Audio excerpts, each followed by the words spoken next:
Salah satu contoh nyata Gerakan Nasional Revolusi Mental atau GNRM adalah saat Indonesia menangani dampak pandemi COVID-19.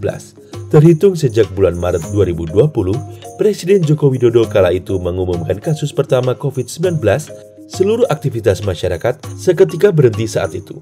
Hingga kini, setidaknya tercatat sudah 645 juta orang di seluruh dunia tertular virus COVID-19. 6 juta lebih dinyatakan meninggal. Di Indonesia sendiri, 6 juta orang lebih terpapar COVID-19 dengan jumlah kematian sebanyak 159 ribu. Pandemi COVID-19 juga membuat ekonomi dunia mengalami kontraksi yang maha dahsyat. Hal ini terjadi karena selama pandemi mobilitas manusia dibatasi sehingga menurunkan aktivitas ekonomi. Dampaknya, hampir seluruh negara mengalami resesi ekonomi pada saat pandemi. Indonesia juga mengalami hal yang serupa. Namun, berkat gotong royong dari seluruh elemen masyarakat, mulai dari pemerintah pusat, pemerintah daerah, hingga pemerintah tingkat desa, Indonesia terbukti mampu melewati krisis multidimensi ini dengan baik. Gotong royong sebagai salah satu nilai dasar dalam Gerakan Nasional Revolusi Mental berperan dominan dalam masa-masa sulit ini. Peran nyata Gerakan Nasional Revolusi Mental di saat pandemi saat terasa pada transformasi kebiasaan baru yang dilakukan oleh aparatur negara dan juga oleh masyarakat. Transformasi dengan menerapkan kebiasaan baru seperti menggunakan masker, menjaga jarak, serta berperilaku hidup sehat, serta vaksinasi cepat diadaptasi. Hasilnya, saat ini penularan kasus COVID-19 tidak lagi melonjak dengan signifikan. Selain semangat sikap gotong royong, sikap lain yang terlihat nyata adalah etos kerja yang tinggi.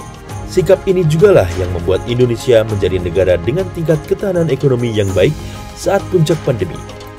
Etos kerja yang tinggi ditunjukkan oleh aparatur pemerintah dan masyarakat dapat dilihat dari transisi kebiasaan baru di bidang pendidikan. Perubahan sistem pendidikan di saat pandemi yang mengharuskan sekolah menggelar secara daring tidak mungkin terjadi bila tenaga pendidikan tidak memiliki etos kerja yang tinggi. Transformasi sistem transfer ilmu yang tidak memungkinkan dilakukan dengan tatap muka saat itu diadaptasi oleh guru dengan sangat cepat. Selain menunjukkan etos kerja yang tinggi, apa yang telah dilakukan oleh guru di seluruh Indonesia saat itu juga menunjukkan sikap integritas yang juga menjadi sikap dasar dari Gerakan Nasional Revolusi Mental. Etos kerja dan integritas yang tinggi juga terlihat nyata dari tenaga kesehatan. Selama pandemi, ratusan tenaga kesehatan memberikan seluruh tenaga dan upaya untuk menangani pasien COVID-19.